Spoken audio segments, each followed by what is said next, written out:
one of the most memorable time and phase of your life. It will never return. There is no rehearsal in life. It's not Shakespearean drama. You just pass through that. So when you're passing through that, you would be required to exercise different kind of choices. You will be committing and making wrong choices. Don't be afraid of that. Be candid, be bold. Take and make and apply your mind for a good choice. You may end up making a bad choice, but that is part of your learning process. That's how we learn. If we do not commit mistakes, what we're going to do and how we're going to learn. One of my favorite movies is, I'm forgetting the name of the movie, but I remember the character Al Pacino, where he goes to the New York, and in the last scene, he plans to commit suicide, and there is a college boy which he takes along, scent of a woman. Here we go. He has a good memory. and during that scent of a woman, the last scene in which he talks about that free spirit, that is where actually human soul and centrality lies. Any religion, any secular philosophy, any social outlook is for and should be for the exploration of that human inner. That inner is an expression sometime into poetry, sometime into science, sometime into philosophy, sometime, if I may be allowed, it is a prophetic expression also, which is the continuation of all the Abrahamic faith. This human expression is collectively owned by all of us. Though we do categorize it in terms of nouns and identity and start owning it like a geographical plot. And that's the way we are. We humans probably are being programmed that way. We have that sense of ownership. I am Pashtun, Kakar, Awab, Sardar, Pakistani, so on and so forth. Revolving around this identity question, we do translate so many things. But here, what is this place? I was so impressed when I just had a brief interaction with the faculty and the rest of your management. For the first time, I realized that there is a place in Pakistan which is actually contributing towards creating knowledge. And this is the desired goal. This is the stated goal. I will just cut down and would try to allot more time for the interaction because I believe that you all would be just carrying some fiery and challenging questions and would be just waiting that let him finish and then he'll know what he has to go through. So let's come to that stage. We'll just conclude on one of that Quranic story. I'm sure many of you, if not all of you, have gone through that initial chapters of the Quran in which Surah Baqarah, there is a narration of a story about the creation of Adam. And the point of contention comes from the angels, and the angels do not complain actually, but in a way they are mesmerized or they are surprised. Why are you creating something which is going to shed blood? That sort of impression do you get from those ayats. And the reply of God is so interesting, so deep, which has plethora of nuances in that for anyone who has sign of intellect. And he tells them that you do not know what I know, and asks Adam, can you narrate their names? And according to the story goes on, and he starts telling the names of the things. So like he's putting nouns, he's thinking, he's conceptualizing. And in that conceptualization, he is giving birth to knowledge. And this is what he is referring to, that you do not know. I've bestowed him with knowledge. And he's the one who would be creating it. So you are the one actually who are chosen to get connected with that divine purpose. For that, you don't have to attend a specific madrasa or raise your beard or be of a specific sectarian group. All you have to be just normal and enlightened. And I'm sure all of you are those enlightened individuals. I would once again thank you all and conclude it on this remark that this is my first interaction in LUMS, but I would try that it does not become last. Thank you so much, and let's start the Q&A section. Thank you.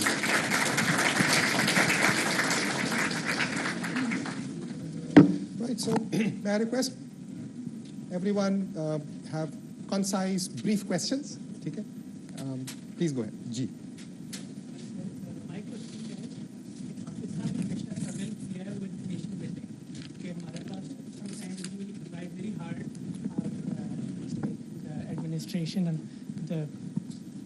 Administration has tried very hard कि हम लोग एक nation बना सकें इन लोगों के through.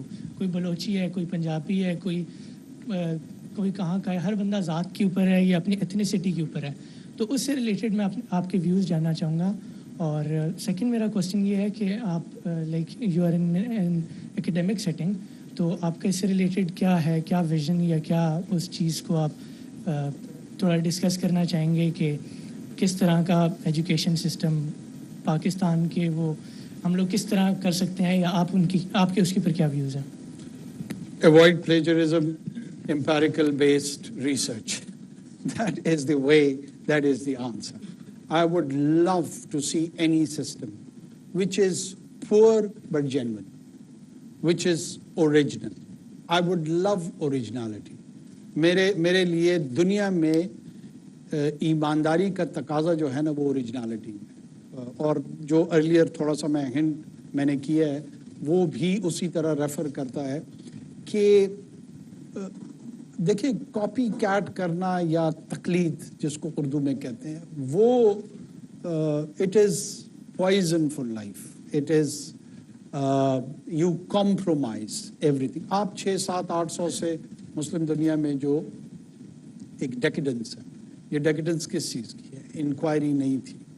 What was madrasa? Madrasa was actually the LUMS of its own time.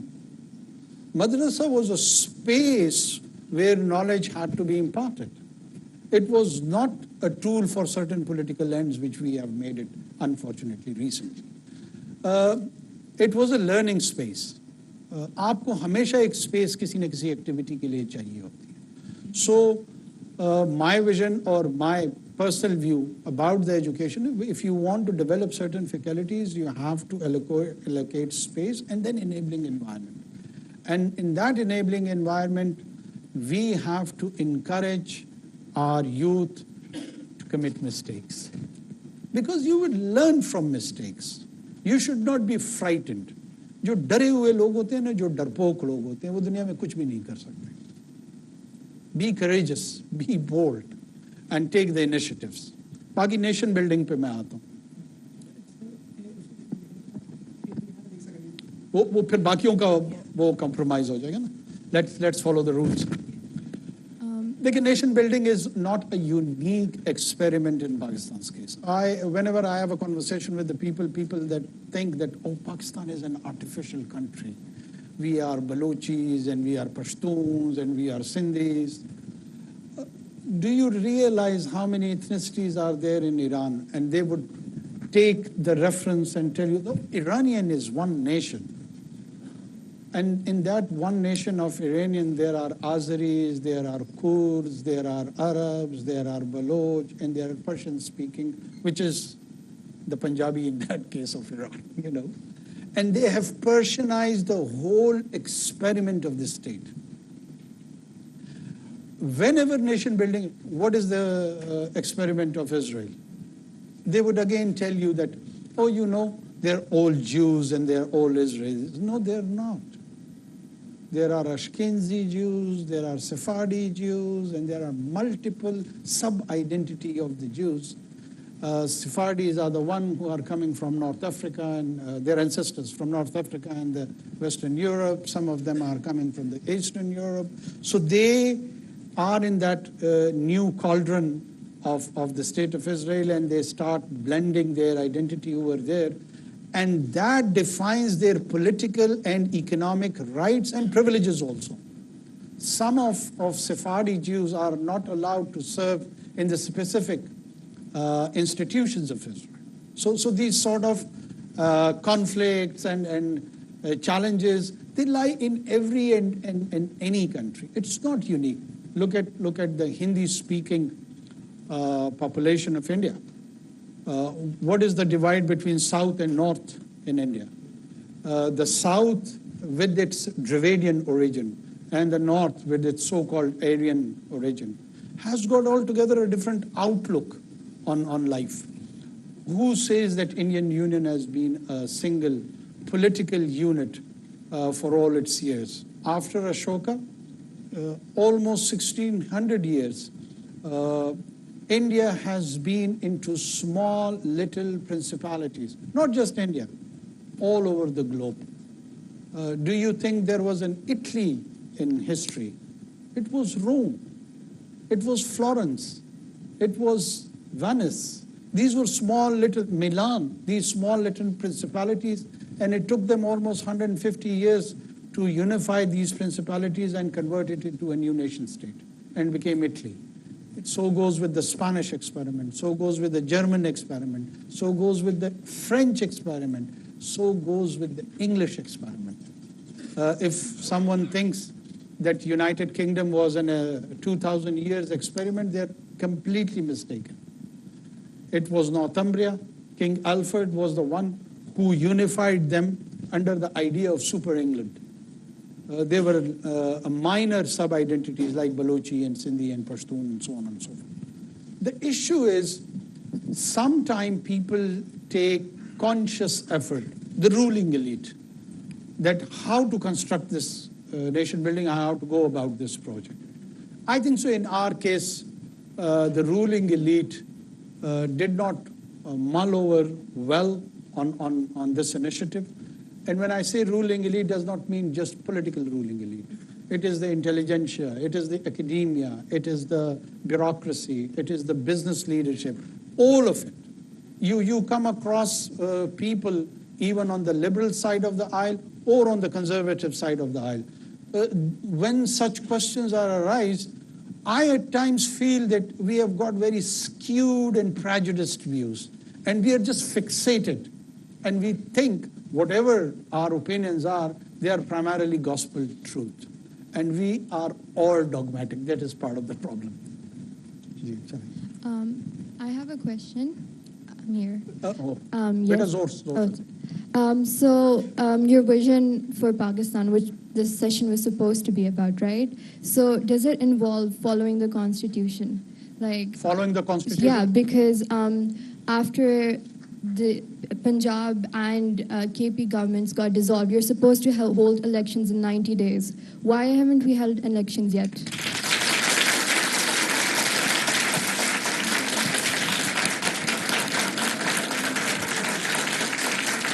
I'm joining you.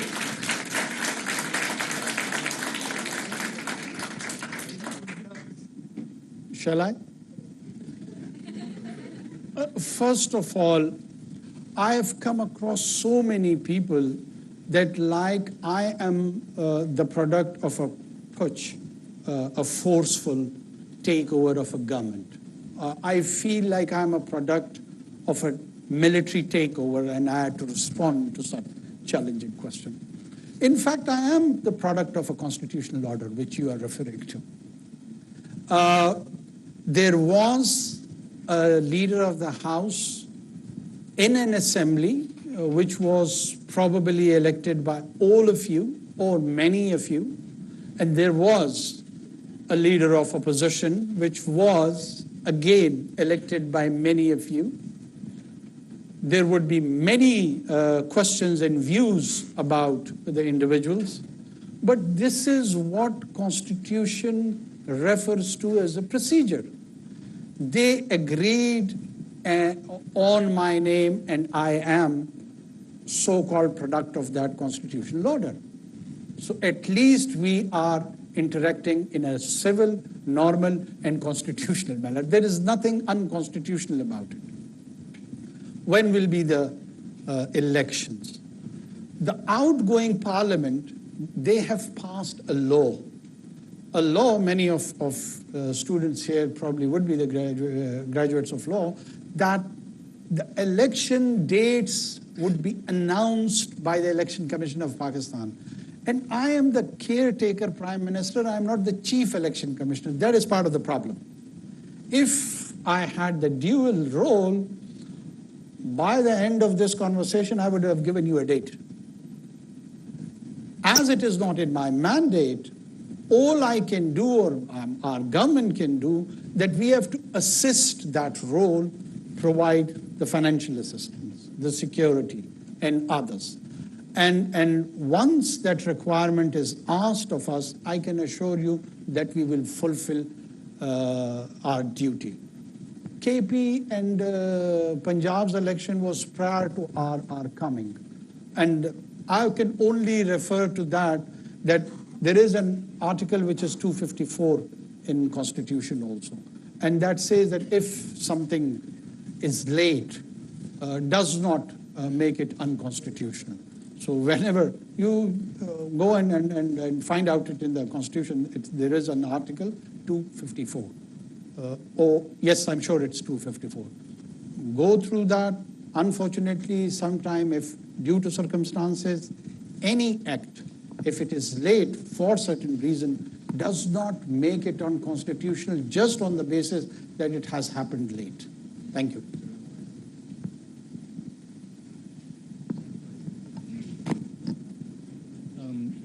Thank you so much, sir, and it's an honor and privilege to have you in front of us. My question stems from the previous question, which was on the election date.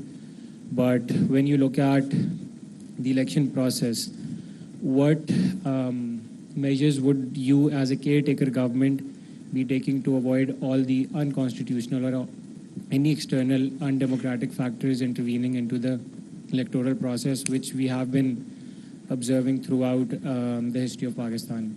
And from that, I would use the example of the recent elections which just happened in Karachi, where PTI and Jamaat-e-Islami collectively, they won a majority. But I don't know what happened. सारे लोग मई की मजम्मत करते हैं, लेकिन PTI वाले सारे गायब हो गए मेयर चूज करने से पहले, और करते कराते इवेंचुअली आई थिंक PP का ही चेयर बना था. PP का एक चेयरमैन मेयर इलेक्ट हुआ था. I see this happening on a larger scale as well. And yeah, you as a caretaker government, I think, can have an impact on regulating the election commissioner. So over to you.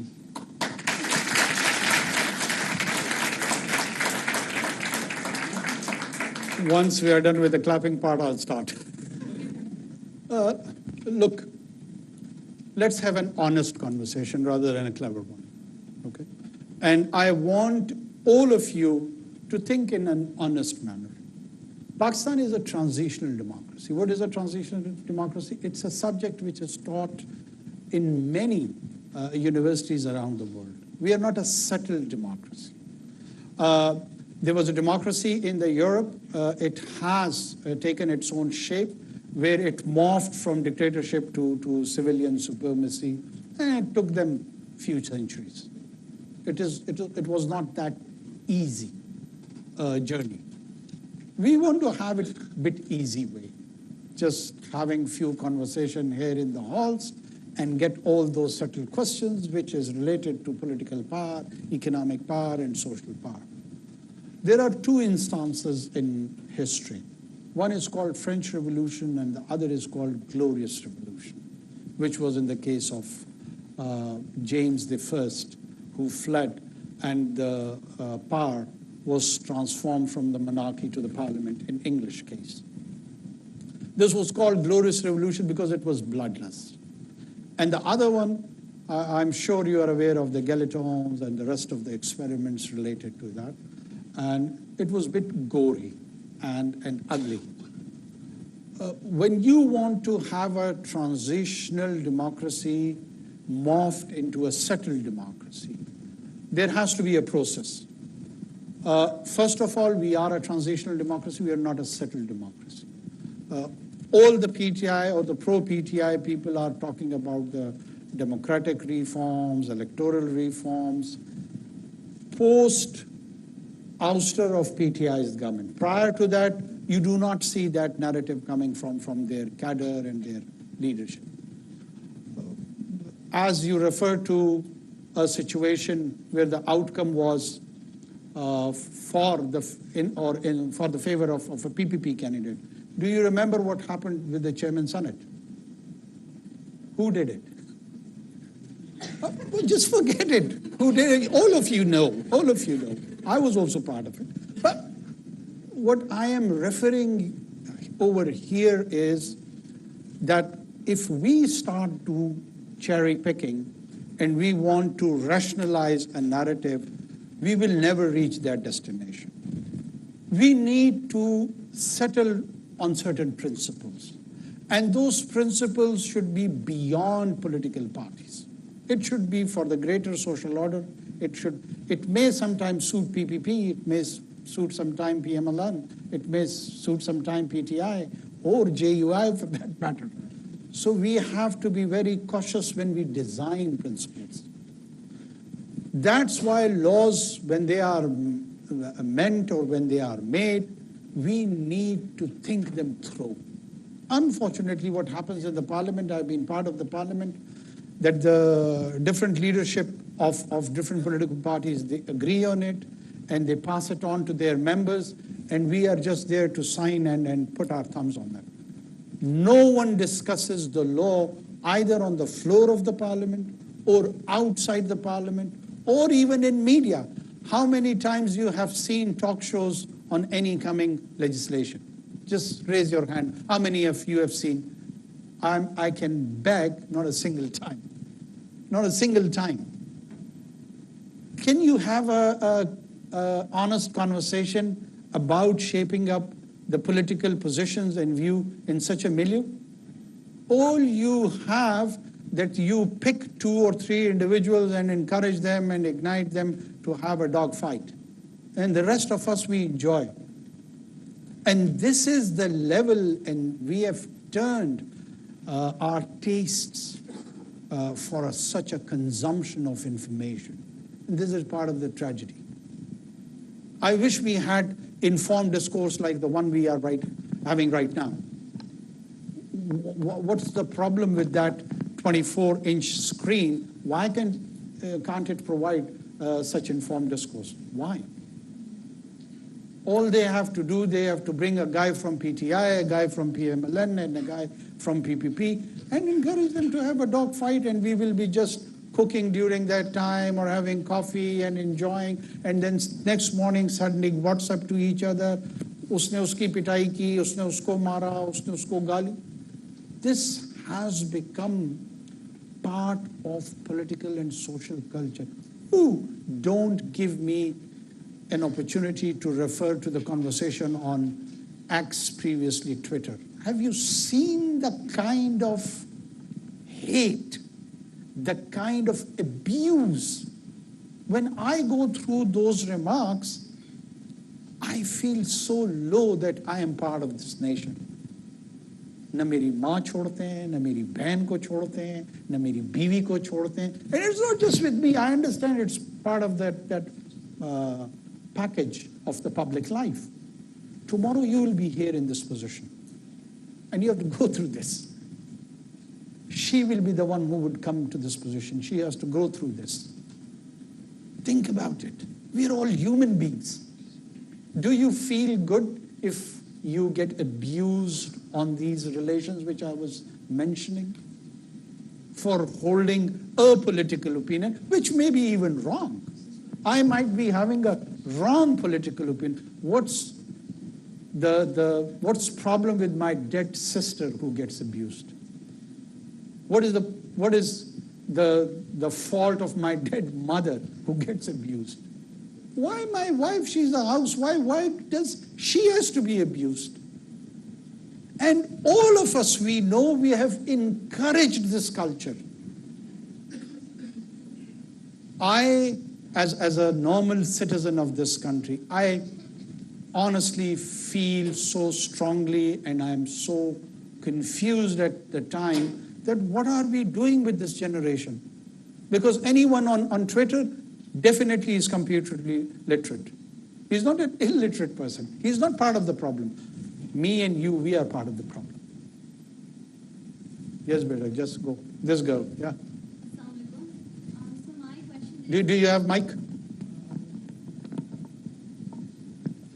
Right. So my question is, recently we've seen a lot of religious sentiments and religious rhetoric being used by politicians, not only to entice voters, but also to kind of attack another political party. So considering we already have a considerable amount of restrictions on the kind of discourse that we can engage in, should this not also be a restricted part of discourse, considering that, yes, we are an Islamic nation, but there are a lot of other religions in the country, and also religion is considered to be a very sensitive topic. It should not be weaponized and politicized as it is now. I mean, this one genuinely deserves a clap. Look, religious, as I was initially referring to my point about the identity, part of our identity crisis is that we think that we have monopolized the question of identity and it has to take inspiration from the faith of Islam. What sort of Muslim are you? Are you an Ahl Hadith Muslim or a Brelvi Muslim or a Ahl Tashi Muslim or Deobandi Muslim, so on and so forth. All these sub-identities of those sub-sectors of identity creates further confusion. So what is the position of Hindus among us, or Christians among us, or Ahmadis among us, which we, by law, have divorced them from the main faith? And then, how do you bring that inclusiveness into this question of identity? And how do you project, if there is a nation building, which he was referring to, and how could you articulate that new branding of Pakistan? Or is it even needed? Is it even required? Or does the rest of the nations have taken that course? Answer to all of these questions is yes. We need to do that. How do we do it? I think so we have to do it in a very wise manner. I am a follower and a fan of Iqbal. And I am very much fortunate that I had access to read him in Persian.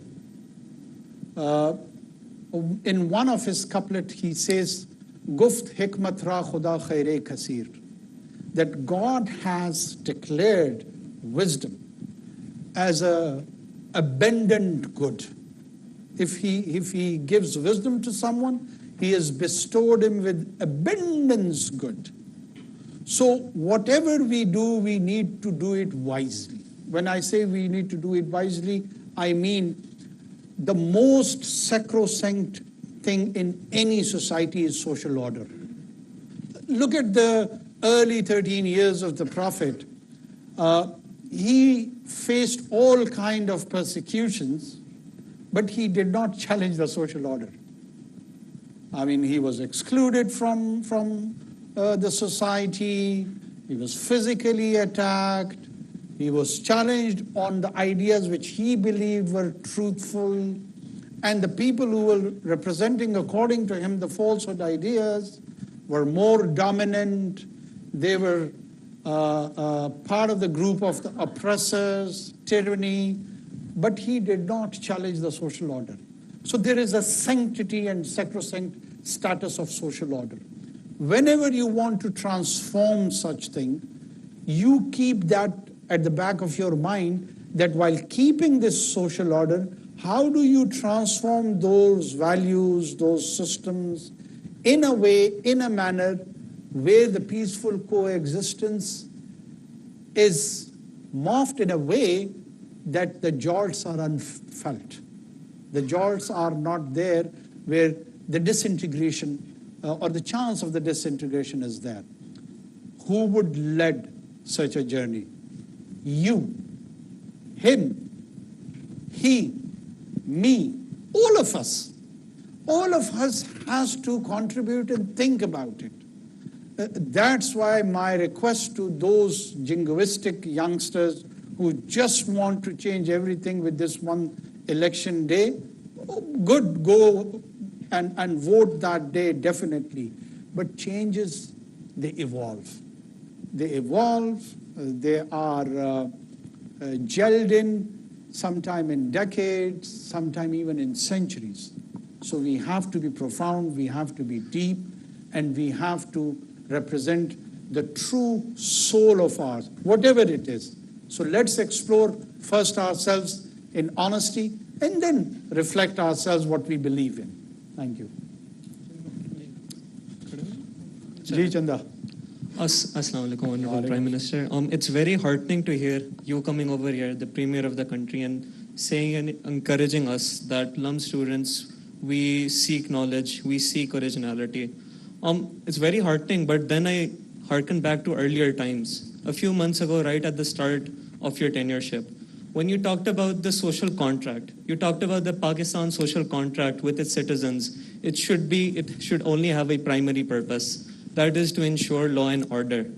And I believe that goes against the very statement you gave right now about encouraging originality and seeking knowledge and giving an enabling environment. I believe in order to give an enabling environment to the youth of this nation, there has to be two things: freedom of expression and freedom from discrimination. I believe we here, LUMS students, people of a very, very privileged class, both in terms of socioeconomic class and religious caste as well, we aren't at the same level, and the level freedom of expression we have cannot ever compare to the youth out in South Punjab, out in Karachi, those Afghan refugees.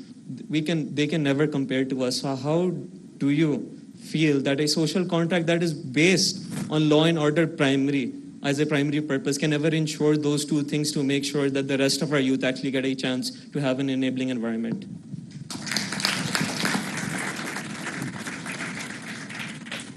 First of all, I understand your presumption of feeling privileged and at times even as a victim of that available privilege. This is a kind of a syndrome many individuals go through, and they feel that we are at an advantageous situation from the rest of our compatriots. So they are at a disadvantaged position, and they look at them as a victim card. My experience in life is a bit different, you know. I've done my graduation as a private student from Balochistan University. I've done my BA as a private entity. I've been able to talk to Oxford Union and Harvard Forum of Pakistan. That same individual which you are referring to, I'm the product of that experiment. I have been raised in Quetta. I was born in Quetta. I was raised in Quetta. I attended a school till class 7th in Quetta. And then I went for a scholarship, a student to Cadet College cohort for 3 years, and then returned to Quetta. Okay? All my life, what I have done is that I've taken or I've been dependent on books. And I have encouraged myself that my thoughts are stimulated by the new concepts and ideas wherever they are published across the globe. First of all, whatever I was saying over there is not in contradiction over here.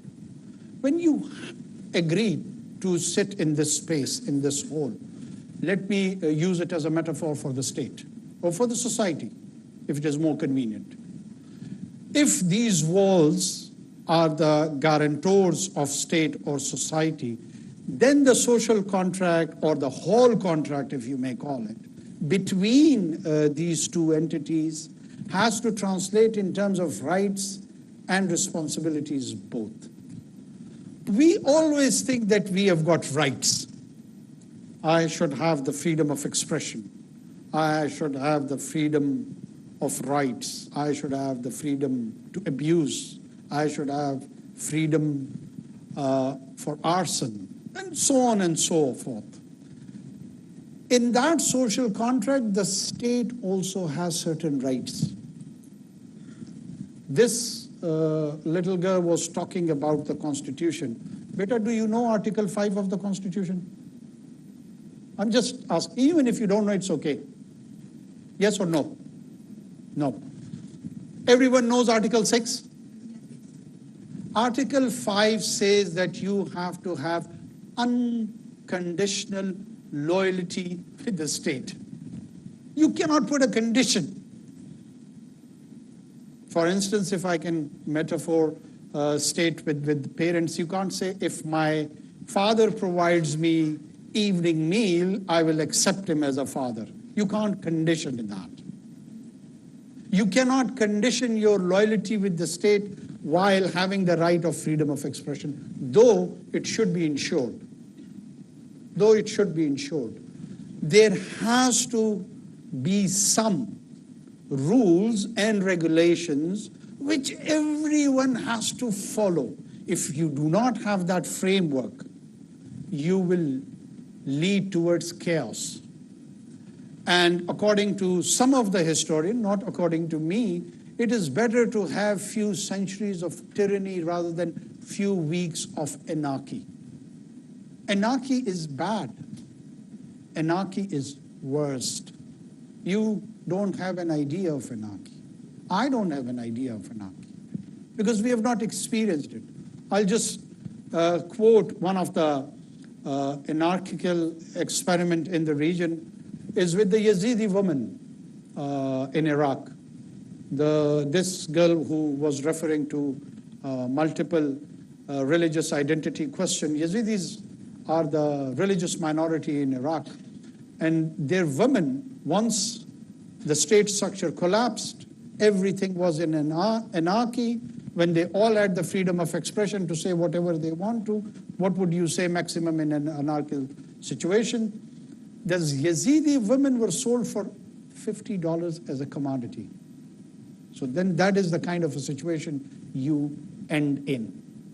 Do we seek such an outcome for 240 million people? I'm sure all of decent human beings sitting over here are definitely not.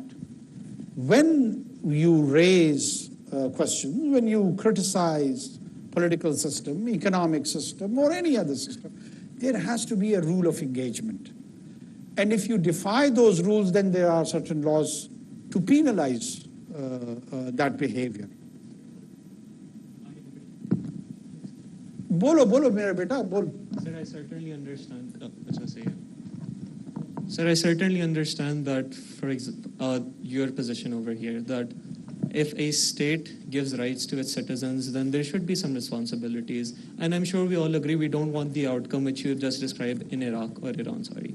But I feel like all of us over here do not want the outcome that we're currently seeing in Pakistan. That is when the penalties... That is? When the penalties are not proportionate to the crime committed, even if calling that a crime is just going against rules and regulations. Like, for instance, you're referring to 9th May? And the outcomes of it. Be open. Why are you hesitant? Nobody is stifling you here. Come on, let me.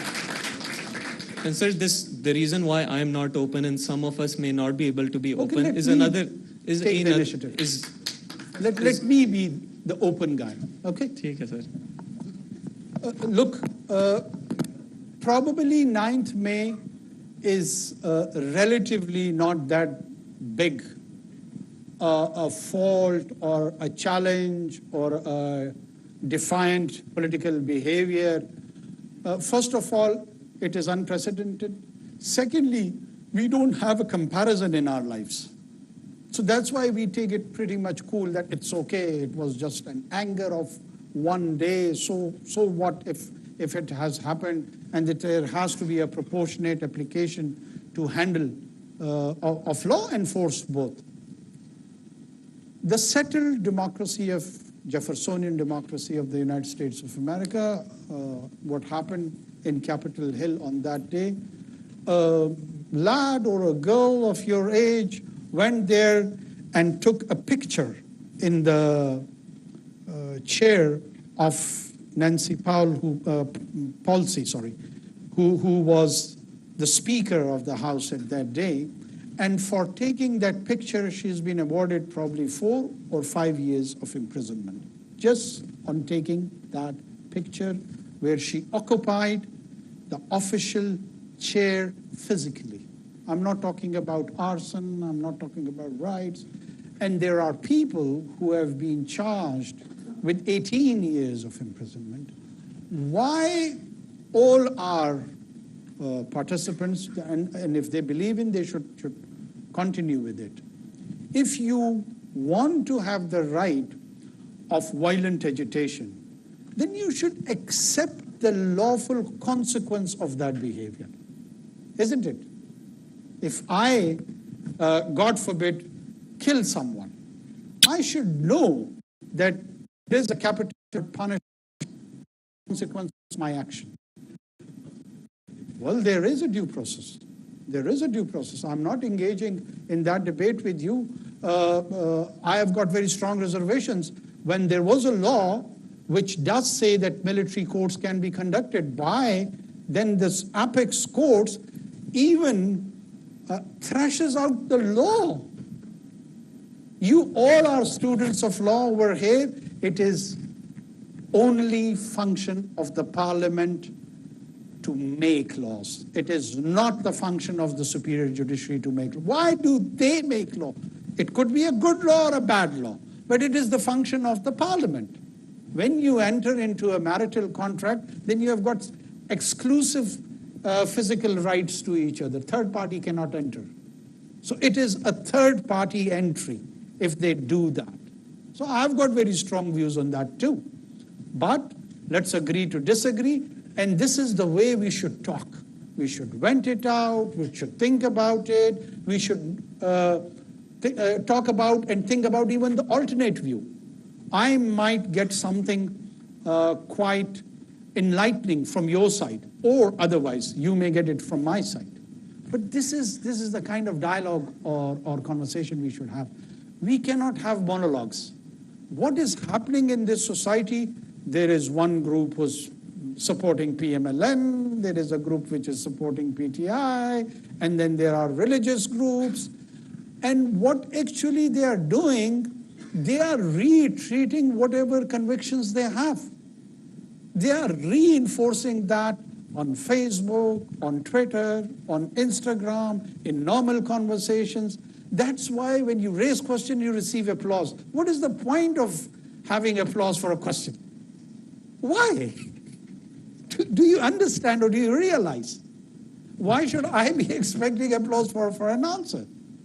The question should be raised in the true spirit of inquiry. It should not be for appreciation.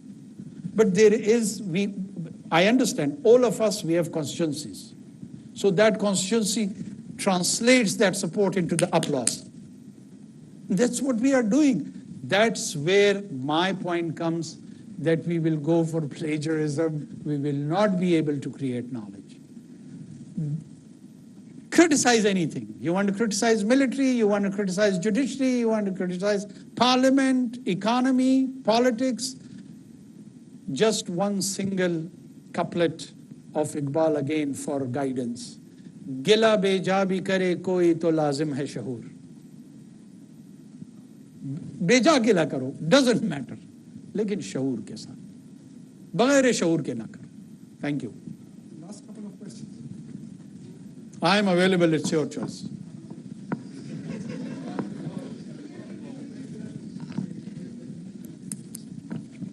Hello अस्सलाम वालेकुम। वालेकुम अस्सलाम। तो सुबह don news में publish हुआ था कि पाकिस्तान ने अफ़गान जो रेफ्यूजीज़ हैं उनको डिपोर्ट करना शुरू कर दिया है और 2 अफराद जो हैं वो कंटेनर के उल्टा होने से जो हमारे सामान के जो कंटेनर्स होते हैं उसमें उनको भर भर के डाला जा रहा है और बॉर्डर्स के पास जाके छोड़ा जा रहा है। तो 2 अफराद हलाक हैं, 14 ज़ख्मी हैं। As caretaker PM of the country, as the premier of the country, do you not think that this is, again, we make it seem to the rest of the world that we are so magnanimous, look, we're a poor country, we're struggling so much, but we've taken in millions of Afghan refugees and we're giving them a chance at a good life. Is this a chance at a good life? And what is your government essentially going to do to ensure that such loss of life, like we've seen this morning, does not happen and that they're treated humanely, even if the deportation is happening, that it follows the due process of the law and it follows refugee law as well at the same time? First of all, I get so overwhelmed and so happy when people and youngsters like yourself speak with passion. I really like it. This is the way one should be. First of all, my dear, where are you from? Are you from Lahore?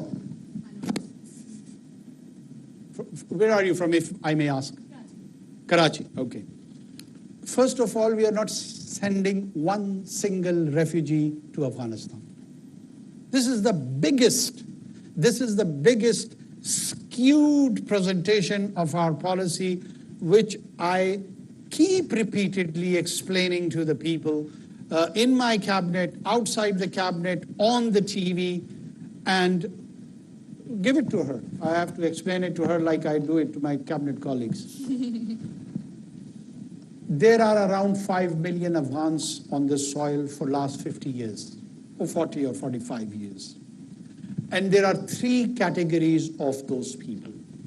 The one is registered Afghan refugee, whom we have got obligation according to 1951 Geneva Convention, which, by the way, was the product of Holocaust. And it was during, not during post-Second World War, when the Holocaust was happening in Germany, the Jews were running away and they were trying to have asylum in different parts of the world. This 1951 Geneva Convention was designed by League of Nations and then adopted by United Nations.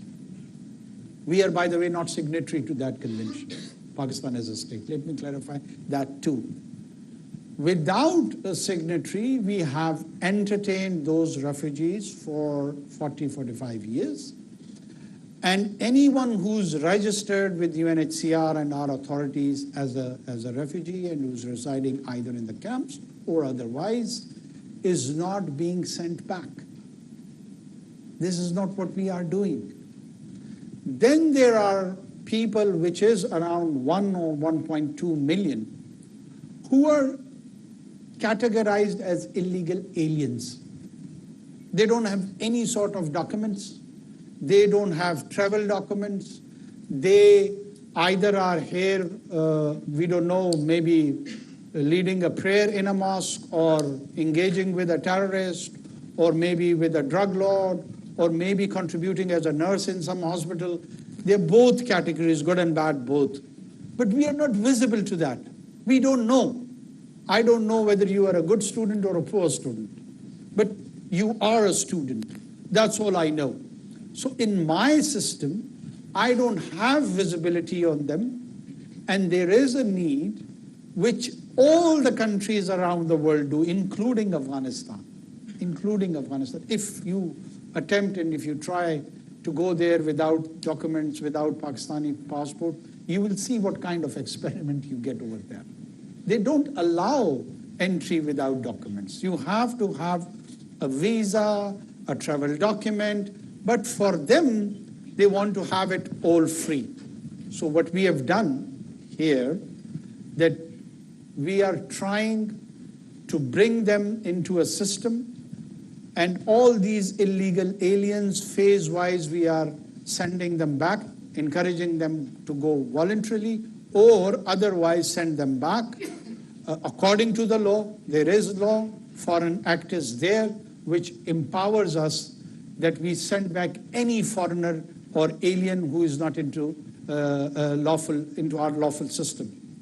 Once they go back, they have all the right to come back. They are not perpetually banned from re-entering into Pakistan. If they want to come back, they should issue a travel document from their own country, go to our mission, get a visa from there, whether they want to come for studies, for business, for any other purpose, just tourist visa, whatever. They definitely can come. But we need a regulated moment and regime with our neighbor. We should have done it earlier. We are late, but we're going to do it now. Sir, I absolutely agree. There needs to be, a documentation of all the citizens of Pakistan, and we obviously cannot proceed without having Nadra cards, without having CNICs, all of that. They also cannot then access the healthcare system and other provisions. I completely agree with you there. What we saw this morning was people being loaded into cargo trucks, and I don't know if you would want to deny the Dawn news report as completely false, in which circumstance this conversation would not be happening. But 2 people have died in the legal process of deportation that is happening. Some 90,000 people have been killed in this country, while some sort of role of such individuals has been identified and concluded by the authorities in this country. I mean, I am pained too, as like you are pained by these 2 deaths. There are many deaths on all the sides. Are we for the deaths? No. Has an accident happened? I will see into that. Was it deliberate? No. We're not murderers. Come on. Absolutely. No, I'm not saying that we Right? are. Yeah. And sometime, what happened on the boats in and around Mediterranean, when people watched them criminally when they were drowning. Pakistan has not done that. What happens in the strong conservative immigration regime of Australia? They're created islands where they do not allow anyone to come to their shores and take advantage of their asylum laws. So what we are doing over here, this morning I had a cabinet meeting in which I think so there would be few who were sitting there, that we have to ensure the dignity of the people, because they would be vulnerable, there would be women, there would be children, and we cannot give license to our own either police agencies or other state agencies to take advantage of these vulnerable groups. I've instructed my interior minister that it should get translated to the execution level, to the implementation level. We are trying. I am a Pashtun myself. Most of them, they come from my ethnicity. So I won't be insensitive to the cultural requirements, to other humanistic requirements. All I can assure you that we are equally decent human beings, just like yourself. If you are feeling for these 2 deaths, trust me, we do too. And we not just feel for them, we try to rectify also that something bad does not happen, and at the same time, our policies get implemented too. Many hands up. So, Whatever. I'm dependent on my MS. Let's have... Yeah, we can take a bit. नहीं छोड़ रहे हैं तुम्हें?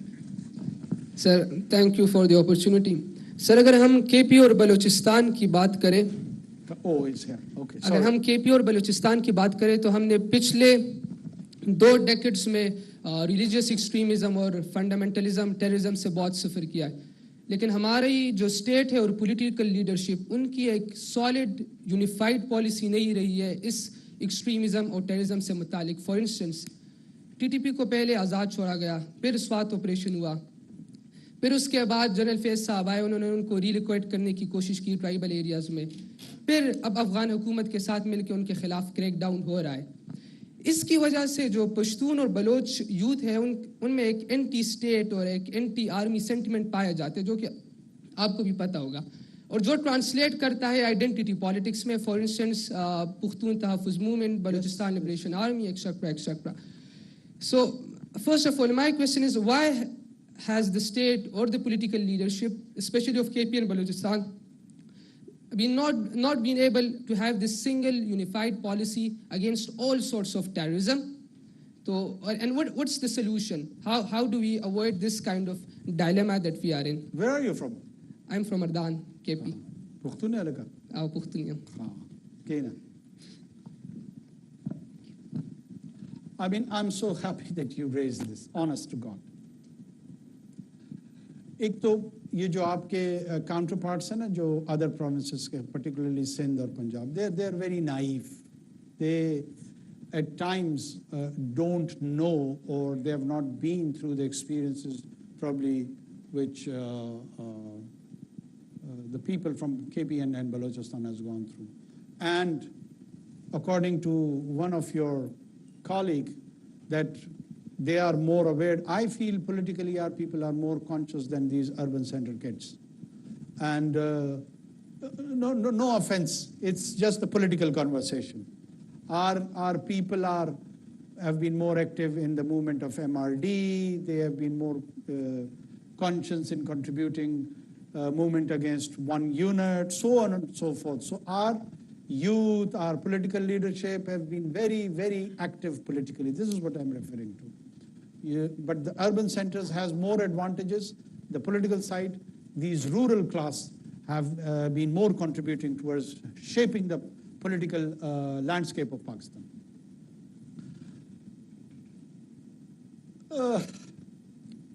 First of all, what should be the relationship of violence and state? Let's address this question first.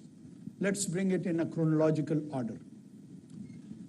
The state should have monopoly over violence.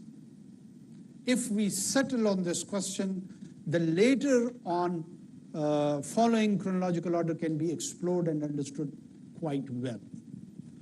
Now, what happens that a group emerges within the society and it wants to have a shareholding in the company of the state, and it says, no, I also have got the right to violence. If state can be violent, why not me?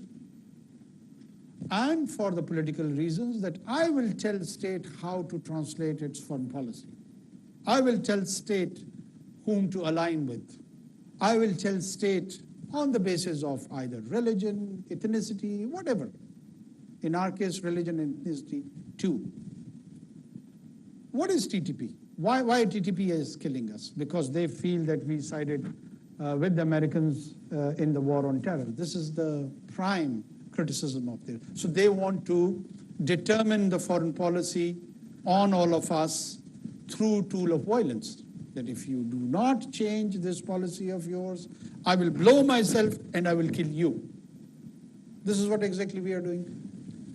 And then in the society, be it political leadership based on nationalism or ethnic nationalism, religious nationalism or ethnic nationalism, the role of these leadership were that they had to educate and contribute towards opinion making, which unfortunately we are not doing.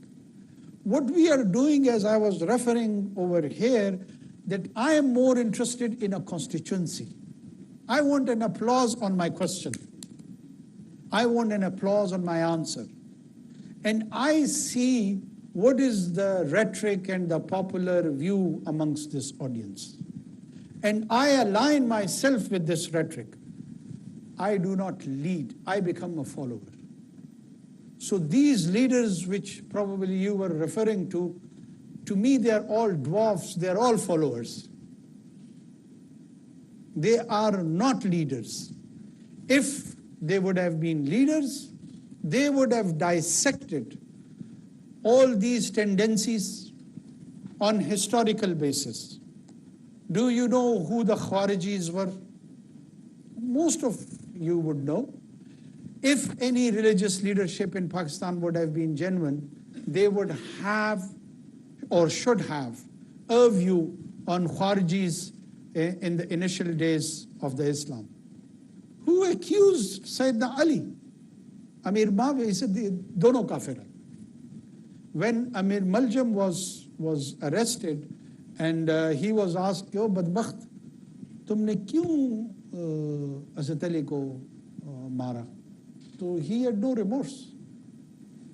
He had no remorse and he said, can I get a chance to eliminate Amir Muawiyah too? क्योंकि इन दोनों ने उम्मत को तकसीम की है. So this is the kind of attitude you are facing, and you are mum and silent and ignorant and just growing beard and interested in your audience, which is more rhetorical, which is more related to populism. What would be the end product? The end product would be the kind of a chaos we are experimenting in Pakistan. Same goes with our nationalist leaders. Wait, now this is my turn. You asked your question. Do you know your place in Mardan and my place in Quetta was sold about 100 years back? Sold by whom? By our great Afghan compatriots. When no doubt Peshawar was Afghanistan, when no doubt Quetta was Afghanistan, but when the British Raj was extending towards Tsarist Russia and the great game was happening, in the Treaty of Gandamak, it was sold for some rupees. So I am the sold part, you are the sold part. How come we go back and who would have the settlement of this 1 century, which the payment, by the way, has been received by the people residing in Kabul and Kandahar? So we are the sold one. Has these national leadership told you that, our forefathers have sold us? Have you heard? Do you want me to name them? I want to avoid. Some are from Charsadda, some are from Gulistan, and some are now recently in PTM. Have they ever told you that we have been sold? Pashtuns have never been asked that what sort of a house they want. In 5,000 years of their history, Kakar, who is the ancestral forefather of my tribe, is buried in Iraq, who has a history of 5,000 years. Never they've been asked once in 1947, and they chose to remain in Pakistan. So Pashtun has got all psychological, social, political, economical stakes in the state of Pakistan. The biggest Pashtun population is not in Kabul, not in Kandahar, not in Quetta, not in Peshawar, it is in Karachi. Probably now followed by Lahore. Go and see the slums of Lahore. Go and see the surroundings of Lahore. There is a huge Pashtun population even here now. The nation state is just like body politic. If you stop the blood flow movement, you will face death. The entire body politic of the nation state, the movement of the people has to be free. This is one of the basic definition of the state. Anyone can go to Waziristan and any wazir can go and settle in Gwadar or in Karachi or anywhere else. You cannot restrict on the basis of identity and translate all the policies on that basis. The modernization phase in 21st century is gone beyond. You're living in the era of artificial intelligence. And we are stuck that Gwadar jo hai wo bahar ke log nahi aa sakte. Okay? Kahan ke aa sakte? What is the American experiment? America turned into all of you, I know you want to go to US. Whether somebody accepts it or denies it. Why? Because it attracted the best of the best around the world. And I can't send a teacher to Kalat or to Mastung because he's a Punjabi. how can this social experiment grow? It can't. We have to be very realistic now. Let me take the last one. Oh, okay, ये बच्ची इनसे पूछो. So, sir, amidst the declining economic growth, increasing debt, political instability, and whatnot, I am genuinely curious that why did you feel the need to come to LUMS and address the students here? No, it's not, I'm sorry, it's not a humiliating question. No, I don't get humiliated by I am genuinely curious that amidst all these situations and conditions that are happening in Pakistan and are affecting the people, why did you feel like, what was the motive behind this invite, or rather you're coming to LUMS? I want to know. Okay, thanks. You know, not just like yourself, but I do get puzzled by all these challenges which we are in the midst of it. Political, social, economic, all of it. And on the top of that, I've got a role also to play, to respond to all these challenges. And while I am dispensing all these duties of my constitutional duties, I had a plan to go to all the capitals of all the provinces. And Lahore was the last, unfortunately. I did not come to Punjab. I did come to Janawala when that incident occurred, but didn't come to Punjab's capital, Lahore. And when we were discussing my visit here in Lahore, the idea to come to LUMS fascinated me so much because I wanted to see that are there genuinely people in our generation who can take up to the challenges of all that in which I find myself in the midst as in a deep crisis. You also find yourself. Because when I come across other sections of the society, I at times am not that hopeful. Let me be very honest. And I always am looking for the solution-based and answers that where and how can we get out of it, and who would be the people and the human resource and the individuals who would play a role to turn around this, because the crisis is there. No one can deny that. You might have a different approach to resolve that crisis. I may have a different approach to that. But we do need a kind of human resource and individuals who could be engineers of social change, who could be contributors towards the settlement of this crisis. And every nation and any nation has taken such paths. So where do we get our raw material? LUMS is one answer. IBA, another one. GIK, third one. And there are few others also. So this is one of the reasons that I was very much attracted towards the institution of LUMS. And I decided that I have to be here, and that's why I'm here. And I'm sorry if you are disappointed. This was one of the reasons. So, and I'm very encouraged, by the way. One more? Yeah, chal tu kar.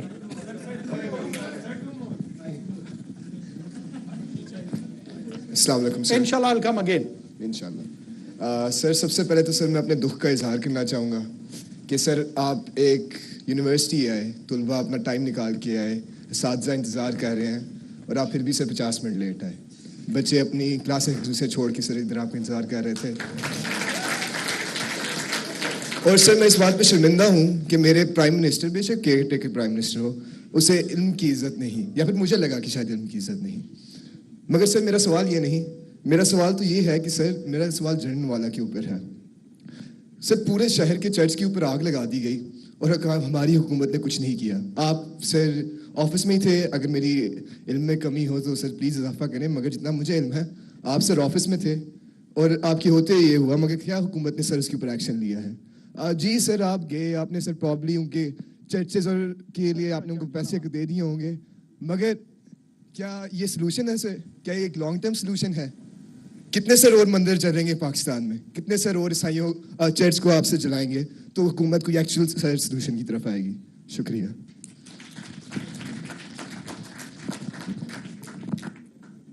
मुझे खुशी ये हो रही है कि तुम अपनी minorities के लिए इतना स्ट्रांगली फील करते हो, ये एक खुशी की बात है. हालांकि तुम तो बहुत मायूस मुझे लग रहे हो हुकूमत के हवाले से, हम मायूस नहीं हैं आपके हवाले से. 50 मिनट बेटा मैं इसलिए लेट आया कि मैं आपके बिहाफ पे एक कैबिनेट मीटिंग स्टार्ट कर चुका था, और कैबिनेट मीटिंग में जिस तरह की डिलिब्रेशंस और जिस तरह की डिस्कशन, अल्लाह ताला तुम्हें उस मकाम तक कभी पहुंचाए किसी भी कैपेसिटी में. ज़रूरी नहीं कि इंसान कैबिनेट मेंबर हो सकता है, एज अ ब्यूरोक्रेट हो, एज अ टेक्नोक्रेट हो. उसमें बहुत सारी ऐसी चीज़ें होती हैं जिसके बड़े दूररस नताइज आपकी ज़िंदगी के लिए भी हैं, इसकी ज़िंदगी के लिए भी हैं, उसकी ज़िंदगी के लिए भी हैं. और मैं अगर वक्त को लिमिट कर दूं और ये कहूं कि मैं इसमें एडिशनल 30 मिनट 35 मिनट या 40 मिनट नहीं कहूँगा, क्योंकि मेरा चंदा वहाँ नाराज़ हो जाएगा जो कि इंतज़ार कर रहा है, और वो डिसीजन लूँ जो इल इन्फॉर्म्ड हो, प्रॉपर डिस्कशन का प्रोडक्ट ना हो. तो जिस काम के लिए मुझे चुना गया है ना, प्राइमरली वो काम मैं नहीं कर रहा हूँ. मुझे इस काम के लिए नहीं चुना गया है कि मैं आके लम्स में आपसे बात करूँ. ये मैं सिर्फ एक एडिशनल पर्सनल प्रिविलेज को एक्सप्लॉइट करते हुए मैंने की है. ये हम दोनों की एग्रीमेंट से हुआ. आपने एग्री किया कि हम आएंगे, मैंने एग्री किया कि मैं एड्रेस करूंगा. ये किसी कॉन्स्टिट्यूशनल अरेंजमेंट की रिक्वायरमेंट नहीं है, ना मेरा बोलना ना आपका सुनना. जब हम वॉलंटियर करते हैं तो उस वॉलंटियर में बाज़ औक़ात वक्त के जो तकाज़े होते हैं ना, वो रियलिस्टिकली आपके असातिज़ा से मैं 15 मिनट बोला, 20 मिनट बोला, वो भी आपके जो इंस्टीट्यूशन के हवाले से कुछ चीज़ें थी, तो 55 मिनट में 25 मिनट वो निकाल दो, 35 मिनट रह गए. 35 मिनट की माजरत जो मैंने आपको काबीना की एक्सप्लेनेशन दी है, शायद वो उसको कंपनसेट कर दे, क्योंकि हमारा एक वॉलंटियर इंटरेक्शन है. हमारा कोई strictly professionally bounded paid services relationship नहीं है कि मुझे यहाँ 5:05 पर आना था और तुम मायूस हो गए और उस मायूसी के बदले में जो है ना मैंने उसको कंपनसेट करना है. You had all the right to leave this hall. आपको किसी ने इस पे पाबंद नहीं करना था, किसी ने बुरा नहीं कहना था, क्योंकि एक वॉलंटियर प्रेजेंस थी आपकी. तो आइंदा ऐसी चीज़ों पे मायूस ना हुआ करो और स्टे पॉजिटिव. ये हमारे देखो, मैं मेरे छोटे भाइयों की तरह, ये इस एज में ना इंसान को गुस्सा बड़ा आता है. वो एंगर मैनेजमेंट जो है ना, दैट इज द मोस्ट. मैं अपने बेटे को कहता हूँ जब भी कोई ऐसी हरकत करता है ना, मैं उसको कहता हूँ एंगर मैनेजमेंट. वो बाद में जब मुझे को गुस्सा आता है ना, वो भी टॉन्ट करते हुए मुझे यही कहता है कि जी एंगर मैनेजमेंट करो. तो चीज़ों को रिलेटिवली हम ह्यूमनिस्टिक लेवल पे थोड़ा सा नॉर्मल लेते हैं. ये बहुत सख्ती हमने एक दूसरे के लिए बना दी है, थोड़ा सा ईज डाउन करते हैं. चलें आखिरी क्वेश्चन लेते हैं. यार वो सारे तुम लोग नाराज हो गए उसी तरह 55 मिनट वाले. चलें, I leave it to you.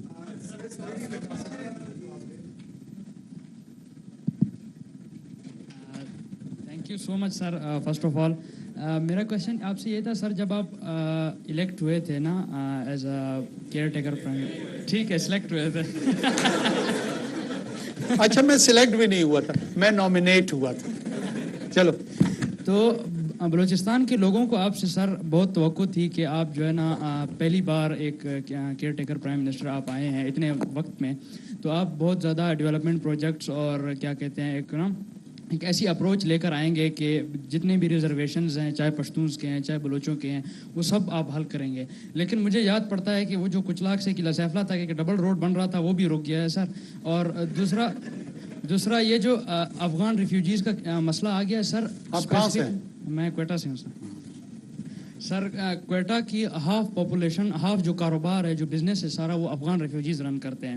تو اگر یہ سخت اور اسٹرکٹ ڈپورٹیشن آپ نے جو اسٹارٹ کی ہے سر، اس کی وجہ سے آپ نے یہ کانسیکوینسز سوچے کہ کوئٹہ میں اور بلوچستان میں اسپیسیفکلی وہ پاپولیشن جو پہلے سے ہی اتنی زیادہ اگریوڈ ہے اور اتنے اس کے تحفظات ہیں، اس پر کیا گزرے گی؟ اور یہ جو ایک نا ویو ہے ٹیرورزم کی، اس کو کتنا جو ہے نا اس ڈپورٹیشن اور اس سارے مسئلے سے کتنی جو ہے نا اس کو ایک گروتھ ملے گی؟ تو کیا آپ نے اس کے بارے میں کوئی ایک نا انفارم ڈیسیجن لیا، یا کوئی آپ نے، مجھے تو نہیں لگتا کہ آپ نے کوئی انٹرنل جو اسٹیک ہولڈرز تھے، چاہے وہ بلوچستان سے ہوں یا وہ کے پی سے ہیں، آپ نے ان کو بھی جو ہے نا لیا ہوگا؟ ایک وہ جو پی ایم کی ایک اسپیسیفک کابینہ ہوتی ہے، وہ سب سے ایلیٹ اور ٹاپ لیول والے وہ ڈیسیجن لیتے ہیں سر. تو my question to you that کہ آپ نے اس مسئلے کو کیسے اپروچ کیا؟ آپ کوئٹہ میں کہاں سے؟ پشتون ہے وہ سر، پشتون ہے. پشتو کے پشتون سید ہم سر. سید کربلا ہے وہ سر. اچھا، وہ یہ لاسٹ کوشچن اس سے آ گیا.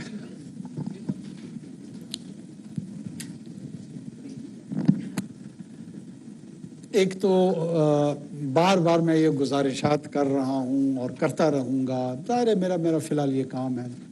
دیکھیے، میں جب نامینیٹ ہو کر وہاں آیا، وہ نامینیشن مجھے اس بات پہ ریجیمنٹل انداز میں نہیں ابار سکتی ہے کہ میں باقی صوبوں کے ڈیولپمنٹ فنڈز اٹھاؤں اور بلوچستان کو دے دوں. ٹھیک ہے، میں ضلع قلعہ سیف اللہ کا وزیر اعظم تو ہوں نہیں، نہ میں ضلع پشین کا ہوں. اگر مجھے پاکستان کی وفاقی حکومت کی ریاست کی ذمہ داری دی گئی ہے، جو کہ ہے اس کیس میں نے اس کو پورے پیرائے میں دیکھنا ہے، پورے کانٹیکسٹ میں دیکھنا ہے. آپ جانتے ہیں کہ پاکستان جس طرح کی فائنینشیل کرنچ سے گزر رہا ہے، آئی ایم ایف کے پروگرامز کا ہمیں سامنا ہے، ٹیکس دینا یہاں پر گناہ تصور کیا جاتا ہے. لوگ میرے جیسے، آپ جیسے، میرے بڑے، آپ کے بڑے، ہمارے آس پاس کے لوگ، آپ ذرا نگاہ دوڑائیں اس ہال میں بیٹھے ہوئے تمام لوگوں کو. میں کہتا ہوں مجھ سے تو بڑے لوگ ناراض اور سخت کوشچن کرنے کی کوشش کرتے ہیں. کتنے اپنے گھر میں اور اپنے آس پاس کے لوگوں کا آپ کو پتہ ہے جو پاکستان میں ٹیکس کنٹریبیوٹ نہیں کرتے ہیں؟ آپ صرف اپنے آپ سے پوچھیں، مجھے چھوڑ دیں، مجھے جواب نہیں چاہیے، خود سے صرف سوال کریں. Tax to G D P ratio Pakistan میں 10% ہے. چاہیے سب کو اسکینڈینیویا ہے جہاں پہ tax to G D P ratio 92% ہے.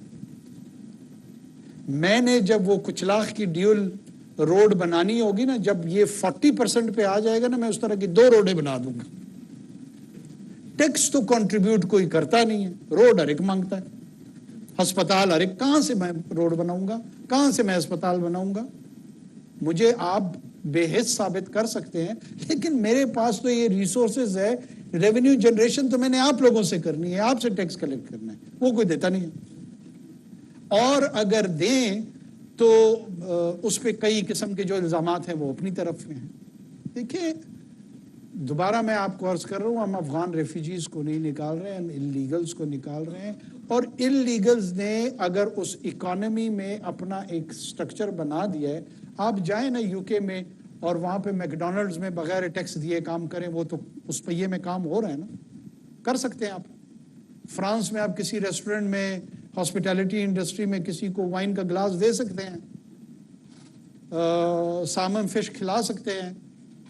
نہیں کھلا سکتے. ڈیئر، آپ کو ٹیکس دینا پڑے گا.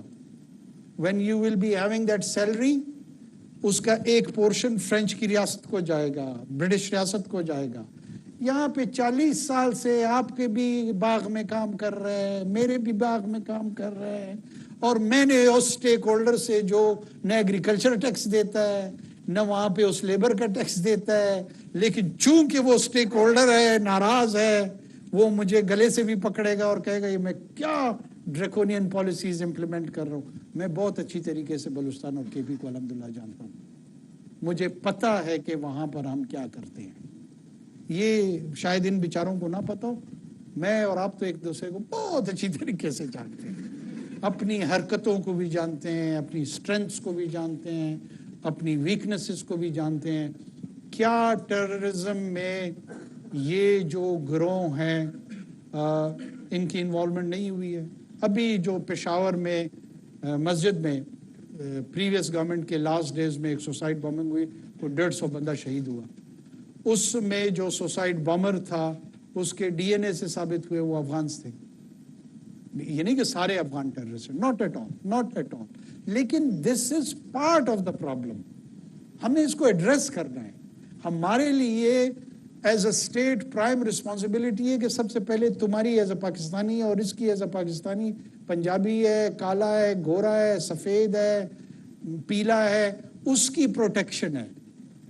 जो एलियन है, जो रेफ्यूजी है, उसकी प्रोटेक्शन सेकंड फेज में है।